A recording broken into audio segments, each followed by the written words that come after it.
안녕하세요, 6학년 친구들. 즐거운 실가 시간이 돌아왔네요. 이번 시간에는 교과서 22쪽에 해당하는 내용입니다. 친환경 농업은 왜 중요할까요?에 대해서 배워보겠습니다. 자, 우리 지난 시간에 어떤 내용을 배웠었는지 간단하게 짚고 넘어가 보자면 우리는 지속가능한 미래사회 그리고 지속가능한 미래농업에 대해서 배웠습니다. 먼저 지속가능한 미래사회라는 것은 미래 세대에 필요한 자원을 보존하면서 현재 세대도 함께 발전하는 사회가 지속가능한 미래사회라고 했었죠. 즉 우리가 현재를 살아갈 때 미래 세대를 위한 자원도 보존을 해줘야 된다는 겁니다. 그러니까 현재 세대에서 모든 자원을 모두 고갈하면 안 되겠다는 뜻이겠죠. 그 다음 지속가능한 미래를 위한 농업이라고 했는데요. 이 농업은 자연을 위해서 농축산물을 생산하고 이용할 때 미래의 후손도 자연을 이용할 수 있도록 환경을 보존해야 한다는 농업입니다. 그래서 화학비료와 천연비료 중에서 우리는 천연비료를 선택함으로써 미래 세대가 오염되지 않은 땅을 가지고 자연을 누릴 수 있도록 해야 된다고 했었죠. 기억이 났으면 좋겠습니다. 자, 그렇다면 이번 시간 선생님이 여러분들이 마트나 시장에 가면 볼 수 있는 계란을 한번 가지고 와봤습니다.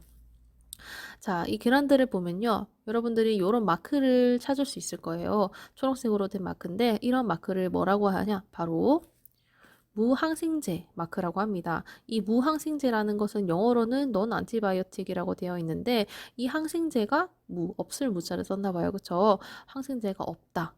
그렇다면 항생제를 쓰지 않고 동물을 기르는 농업이 있다는 뜻이겠죠. 이런 무항생제 제품이 나왔다는 것 자체가 무항생제로 동물을 길러서 그에 맞는 제품이 나왔다는 거니까요.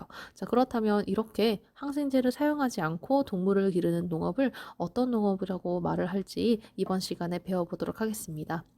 자, 이번 시간 학습 목표는 지속가능한 미래사회를 위해서 친환경 농업의 역할과 중요성을 알고 실천하기 위한 방안을 제안할 수 있다인데요. 여기서 우리는 지속가능한 미래사회를 위해서 친환경 농업의 역할과 중요성에 대해서 알아보겠습니다. 자, 그렇다면 우리가 지속가능한 미래사회를 위해서는 이러한 용어를 알아야 하는데요. 저탄소 녹색성장이라는 단어가 있습니다. 자, 저탄소 녹색성장이라는 말은 무슨 뜻일까요? 일단 저탄소라고 하니까 탄소가 낮은 이란 뜻이겠죠. 탄소가 낮고 녹색으로 성장하는 거 보니까 뭔가 환경을 보존하면서 성장하는 것 같아요. 그쵸? 자, 어떤 의미인가? 지구온난화의 원인인 온실가스와 탄소 배출을 줄여서 환경과 조화를 이루는 성장이 저탄소 녹색성장이라고 할 수가 있습니다. 자, 그래서 보면은 여기 CO2라고 있죠. 이 CO2는 여러분들이 탄소가 낮다는 그런 의미잖아요. 그쵸? 화학 기호기도 하고 이거를 기호로 썼는데 이런 의미로 달 수 있듯이 탄소를 낮게 탄소 배출을 줄여서 환경과 조화를 이루는 성장이 저탄소 녹색 성장이라고 할 수 있습니다. 자, 그렇다면 이러한 저탄소 녹색 성장을 이루기 위해서는 바로 친환경 농업이 필요하죠. 친환경 농업. 그렇다면 친환경 농업이라는 게 도대체 어떤 것이냐 볼게요.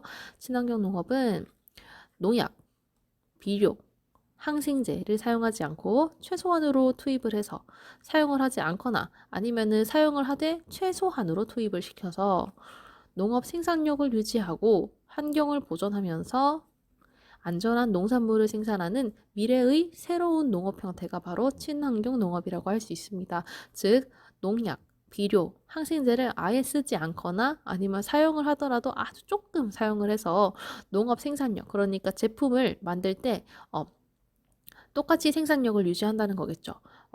농약과 비료와 항생제를 사용하지 않고도 똑같이 농업 생산력을 유지를 하고 환경을 보존하면서 안전한 농산물을 생산하는 미래의 새로운 농업 형태가 바로 친환경 농업이라고 할 수가 있습니다. 자, 그렇다면 친환경 농업의 실천 방법을 한번 알아볼게요. 어떤 것들이 친환경 농업인가? 첫 번째, 지렁이의 분변토 속에는 식물의 성장에 필요한 성분이 들어있습니다. 그러니까 지렁이가 싼 똥 있죠. 그 똥, 분변토가 그리고 지렁이가 다니면서 내뿜는 그런 것들이 식물의 성장에 돕는 성분이 들어있대요. 그러면 지렁이를 활용한 농업을 할 수가 있겠죠. 그렇죠? 그 다음 두 번째로 가축에게 항생제를 사용하지 않고 쾌적한 환경을 제공합니다. 그러니까 무항생제로 동물들을 길러서 그에 맞는 제품을 생산할 수가 있겠죠. 3번 한번 보겠습니다. 자, 우렁이, 오리, 참개 등을 이용해서 잡초와 해충을 제거하고 배설물은 자연 비료를 이용합니다.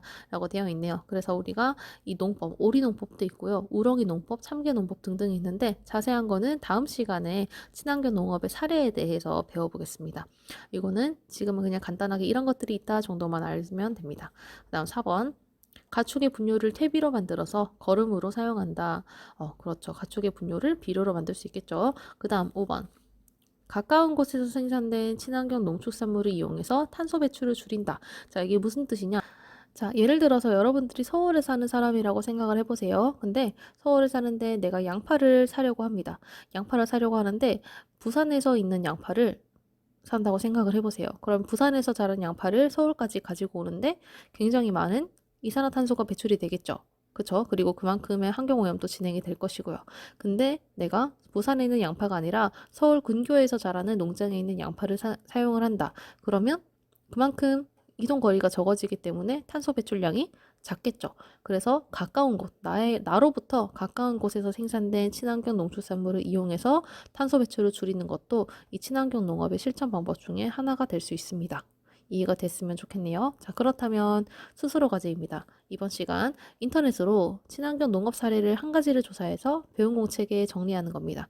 예를 들어 우렁이 농법이라든가 오리 농법 혹은 참개 농법 아니면 친환경 농업 그 외에도 무항생제로 가축을 기르는 것 등등등 한 가지를 조사해서 배운 공책에 정리해 오면 됩니다. 이번 시간도 고생 많았습니다.